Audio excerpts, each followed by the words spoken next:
समाजवादी विचारों के मानवतावादी कवि हैं और समाज में गैर बराबरी को मिटाने के लिए वे वक्तव्य हैं।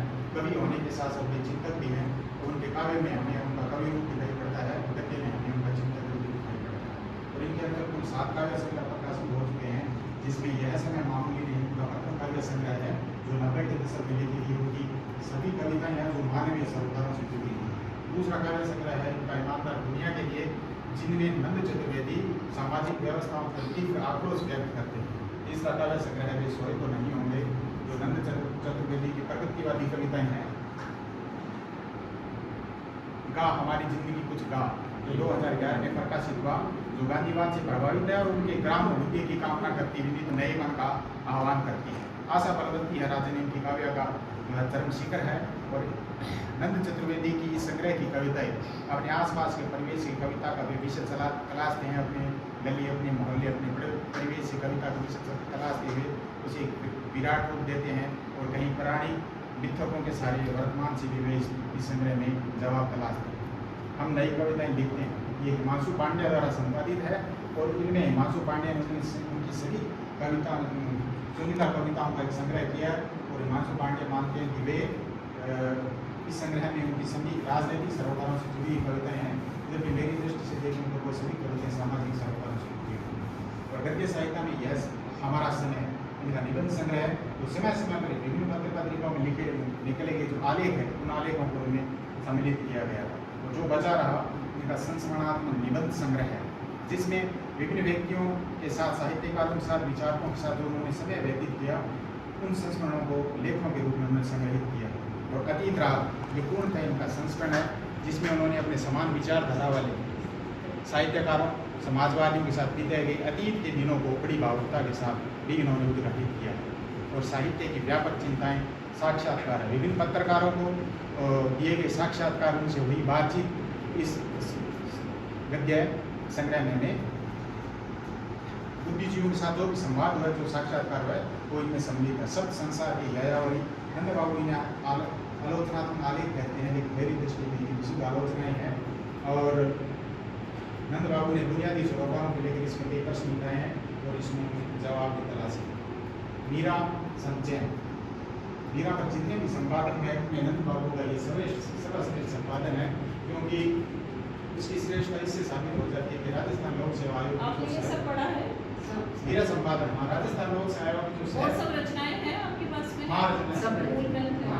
ठीक है, आगे और मेरा आप सीधा आपका ना प्रथम अध्याय में द्वितीय अध्याय पे आते हो। हाँ, द्वितीय अध्याय सरोकार का अर्थ परिभाषा में स्वरूप से लिया गया है। मूल अर्थ तो सरोकार का शाब्दिक, हाँ, नंद बाबू का मानना है कि कविता सामाजिक सरोकारों से जुड़ी होनी चाहिए। और यदि कविता सामाजिक सरोकारों से जुड़ी हुई नहीं है तो वहाँ पर कौतूहल का विषय हो सकती है, क्योंकि कवि समाज में ही रहता है और समाज से ही सब कुछ प्राप्त करता है, इसलिए कविता भी समाज में रहकर ही करता है, इसलिए कविता समाज से अलग नहीं हो सकती। वो कहते हैं अगर सामाजिक सरोकारों से जुड़ी हुई कविता नहीं है तो कुतूहल का या मनोरंजन का विषय हो सकती है। वे लोहियावादी भी हैं और जयप्रकाश नारायण के विचारों से प्रभावित है, कार्ल मार्क्स के विचारों से प्रभावित है, लेकिन वे पूर्णतः लोहियावादी हैं। वे मानवतावादी इस दृष्टि से हैं क्योंकि वे गांधीवादी हैं और गांधी के ग्राम स्वराज्य के सिद्धांत से भी वे बहुत प्रभावित हैं।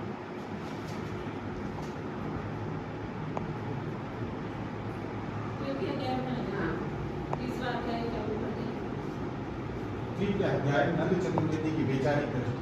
नंद चतुर्वेदी समाजवादी विचारों के मानवतावादी कवि हैं और वे गांधीवाद सारा द्वितीय अध्याय में आ गया सारा न्याय समानता मानवता है ना। अब जो सरोकार आपने चित्रित किए हैं उनका नंद बाबू ये सामाजिक सरोकार नंद बाबू अपनी रचना में ये कहते हैं कि आम व्यक्ति क्या है कि जो दुर्दशा है इसके लिए स्वयं इसके लिए भाग्य को कभी दोष नहीं दे, इसलिए संकल्प कविता में वे कहते भी हैं कि हम बार बार समय को दोष दें, हम बार बार समय को दोष दें, बातचीत बहस करें, निर्णय निकालें कि कुछ होगा नहीं, यही काट दिए जाएंगे, भूखे बच्चे यही जला दी जाएगी, बहुत पीट कर रहे हैं। और नंद चतुर्वेदी की कविताएं युगीन परिवेश और लोकतांत्रिक मूल्य हम उनकी कविताओं में देखते हैं। वे अपने पास पड़ोसी कविता का विषय चुनते हैं और अपने युग से सवाल जवाब करते हुए परिस्थितियों के मन को उद्घाटित भी करते हैं। तो उनकी कविताएं युग उनके साथ चलती है इस समय आप सापेक्ष पंचम अध्याय पे आओ। तीसरा इसको आगे बढ़ो। चतुर्थ एक मिनट देखो पंचम अध्याय क्या है? युगीन परिवेश। इसके वो क्या है? इसके उपबिंदु अच्छा सबसे- नहीं, इसमें नहीं है ना, स्लाइड्स में नहीं है ना, स्लाइड तो कोई बात नहीं, आप इसको वैसे ही समझो। युगीन परिवेश में क्या क्या किन आपने बिंदुओं को लिया है आपने? युगीन धनु चतुर्वेदी के युगीन परिवेश में हमने लिए पौराणिक और ऐतिहासिक संदर्भ में वर्तमान परिप्रेक्ष्य में देखते हैं। वो अपनी जैसे आशा भगवती है राज अपनी कविता में महाभारत का एक प्रसंग उठाते हैं और वर्तमान में जो मानवीय मूल्य ह्रास हो रहे हैं उन मानवीय मूल्यों की वो चिंता व्यक्त करते हैं। वे अपनी कविता में कहते हैं कि आत्मा की जल वाली नदी सूख गई है, संयम के पुण्य तीर्थ गिर गए हैं, सत्य का जल रसातल में चला गया है, धस गए हैं झील के तट पर। इसी भांति में मीडिया वर्तमान में मीडिया की संस्कृति और संस्कृति से वो अपसंस्कृति की ओर बढ़ रहा है, उस पर भी वो बार बार प्रश्न उठाते हैं। वो ये कहते हैं कि आप आज समाज में अगर कोई भी घटनाएं हो जाती है तो हर मीडिया उसे सांप्रदायिक चश्मे से देखने की कोशिश करता है। तो वो अपने आज़ादी आदि से दी कविता में कहते भी हैं कि मैं दंगे में न मरूं और मरूं तो शिनाख्त न किया जाऊं, हिंदू या मुसलमान, कौन हिंदू मुसलमान कौन सा, किस प्रांत शहर और मोहल्ले का। वे व्यंग्यात्मकता में मौलिक उद्भावना भी वो देते हैं। उनका हास्य व्यंग्य भी करते हैं, व्यंग्य का नहीं है लेकिन उनके गद्य में हमें व्यंग्य भी देखने को मिलते हैं, लेकिन उसके व्यंग्य में हास्य और उगड़पन कतई नहीं है। उनका व्यंग्य है बल्कि गहन दृष्टि से उनकी एक मौलिक उद्भावना है। और वर्तमान में अच्छे दिनों वाली की जो राजनीति है उसमें भी वे अच्छे बुरे के विवेकपूर्ण व्यंग्य करते हैं। इसलिए वे अच्छे बुरे दिन कविता में कहते भी हैं, अच्छे दिन होते भी होंगे, अभी भी मैंने एक ज्योतिषी से भी पूछा। राजस्थान के संदर्भ में वे प्राकृतिक परिवेश का भी चित्रण करते हैं और कहते भी हैं ये राजस्थान हमारा है, जिंदगी के युद्ध जीतने वालों का, घाटियों और शिखरों का, अकाल और मेघ वाले सुदिनों का, सुरंगी मोरों और प्यासी हिरनियों का, यह हमारा राजस्थान है। आशा अंत में वे कहते हैं आशा निराशा में व्यवस्था का पुनर्निर्माण। वे कहते हैं कि निराशा स्थायी नहीं है। आगे युगीन परिवेश हाँ। षष्ठ अध्याय काम पाँच है। 5 अध्याय छठे में उपसंहार। उपसंहार। हाँ। अब एक बार इसका पूरा समाप्त कर दो। जी, संक्षिप्त में। जो भी आप बताना चाहते हैं इसे बताइए। धन चतुर्वेदी साहित्य में सामाजिक सरोकार और परिवेश है। इसमें धन बाबू की चाहे गद्य इस दृष्टि में वो गद्य में और कविता में दोनों में सामाजिक सरोकार, उसमें सांस्कृतिक मूल्य है, सामाजिक चेतना है, इन विषयों को दिया। और एक विशेष रूप से वर्तमान दलितों के विषयों को भी उठाते हैं। दलित चेतना में इनके साहित्य में देखने को मिलती है। दलित का हिसाब किताब है, दलित का हिसाब किताब निधन संग्रह में स्त्री और वर्ण में उसी भांति वो भगवान बुद्ध और महावीर इसके आगे सत्य और अहिंसा इन निबंधों में भी उनकी समाजवादी दृष्टि इंगित होती है। और एक सबसे बड़ी बात ये है कि स्त्रियों के वर्ग के प्रति क्या विशेष लगाव रहा है और इसीलिए वो एक स्त्री कविता, उनकी कविता काव्य संग्रह में स्त्री नाम की 5 कविताएं हैं। तो इसलिए वो ये कहते हैं स्त्री 1, स्त्री 2, स्त्री 3 और स्त्री 4 5 कविताएं हैं। तो वे कहते भी हैं कि स्त्री को मात्र एक यंत्र बना के छोड़ दिया गया है। इसलिए स्त्री कविता में कहते भी हैं कि स्त्री का काम है प्रेम करना, स्त्री का काम है मोहित करना, स्त्री का काम है पीसना, उदास दिनों की चक्की पीटना, पानी लाना।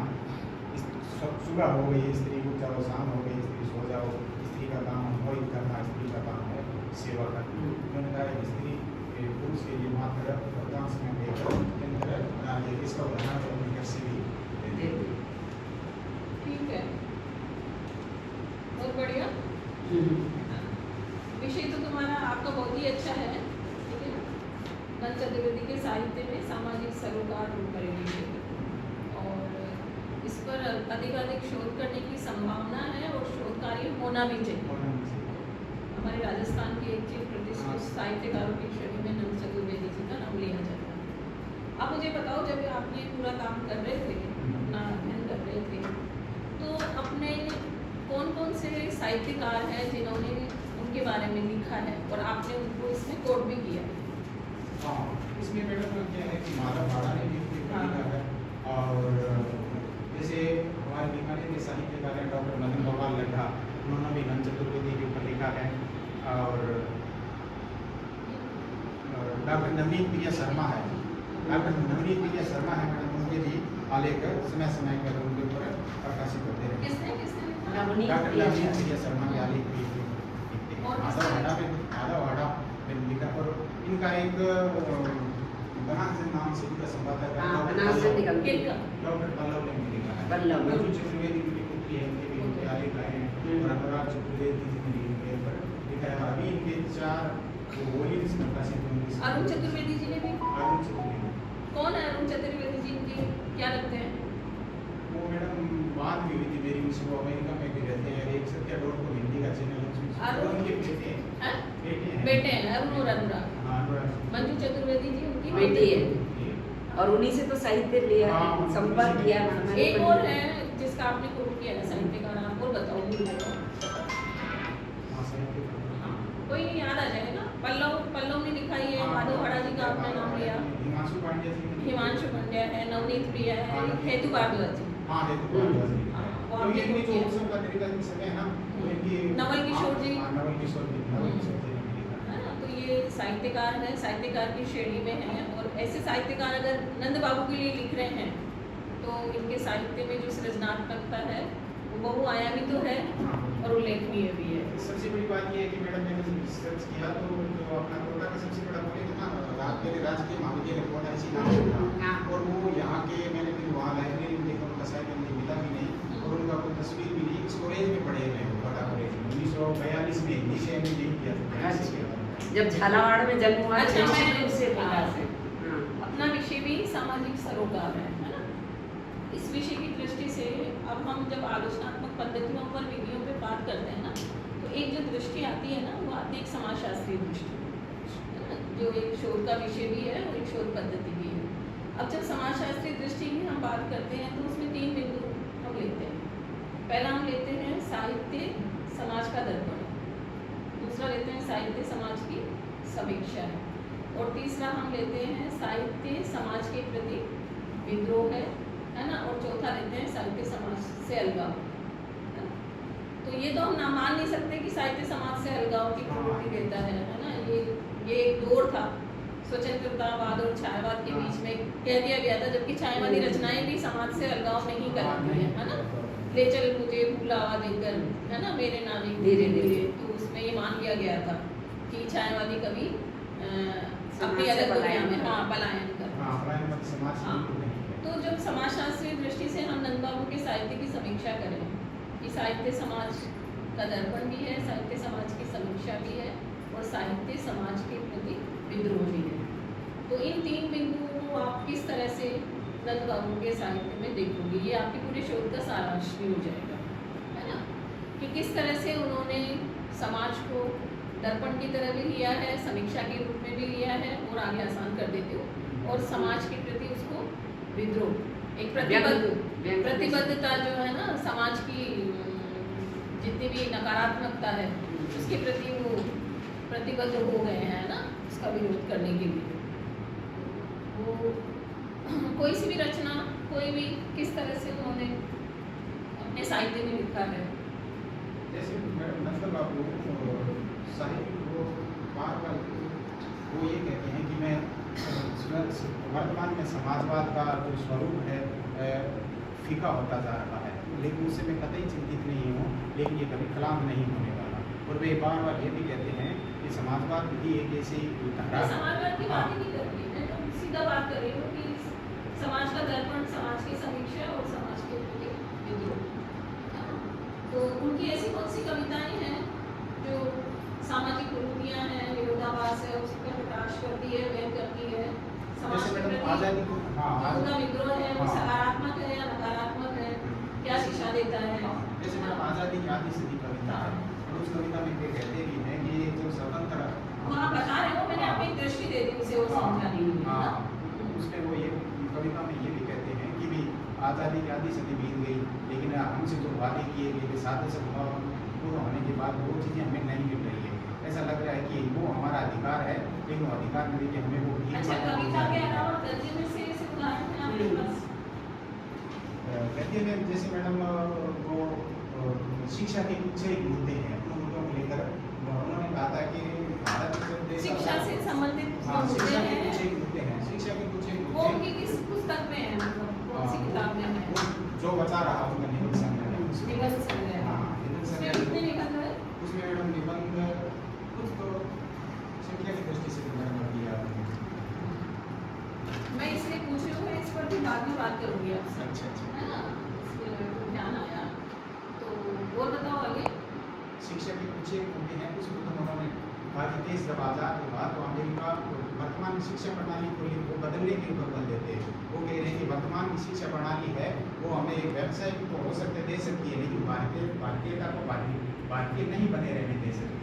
इसलिए वो कहते हैं जब देश आज़ाद हुआ गेहूँ वॉशिंगटन और लंदन से मात्र गेहूँ ही नहीं आया, क्योंकि वहाँ से पाठ्यक्रम भी आए, स्कूल बैग भी बहुत बढ़िया। ड्रेसें भी आए वहाँ से, मात्र गेहूँ ही। इसलिए उन्होंने ये कहा कि हो सकता है कि हम अंग्रेजी की तरफ भागे, लेकिन वो मातृभाषा के पक्ष में थे। उन्होंने कहा जो बुनियादी शिक्षा वो मातृभाषा में होनी चाहिए।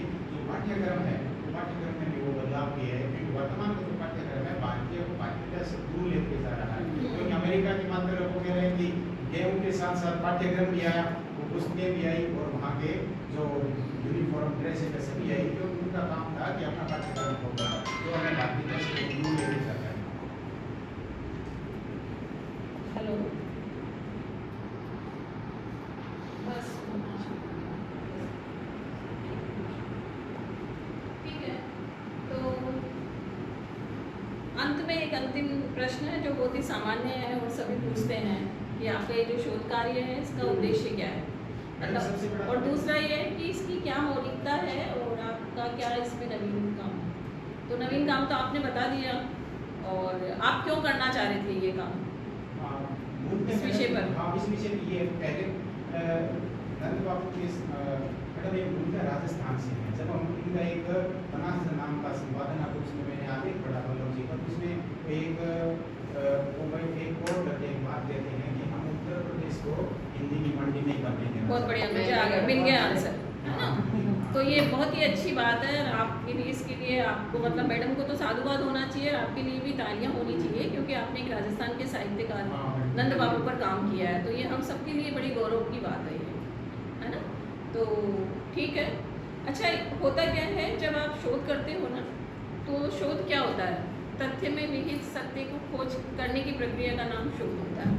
तो बहुत सारे तथ्य हैं जो और छूट गए हैं, है ना? और आगे शोध कार्य और उस पर किया जाना चाहिए। तो जब आप इस पर काम कर रहे थे तो आपको लगा होगा कि कुछ ऐसे बिंदु है जो आने वाले शोधार्थियों के लिए अगर वो शोध कार्य करें तो वो उपयोगी हो जाएगा नंद चतुर्वेदी के विशेष संदर्भ में। तो कौन सा काम है, उनका कौन सा क्षेत्र है जिस पर काम होना चाहिए?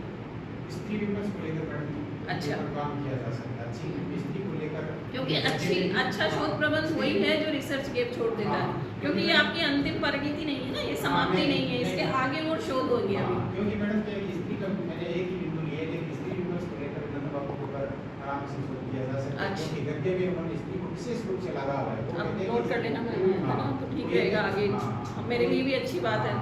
ये कहते भी हैं कि दलित मेरी कविता में आया है, ठीक है बेटा, के साथ में नहीं रहा। ठीक है। स्त्री उसके घर से स्त्री की शुरुआत होती है, इसलिए अपनी माता के उदाहरण देते, अपनी पत्नी का उदाहरण देते। ठीक है, अच्छा काम किया आपने, बहुत बधाई आपको, और मनीषा जी को भी बहुत बहुत बधाई, और आप सब लोग आए आपका भी धन्यवाद, बहुत सारी बधाई।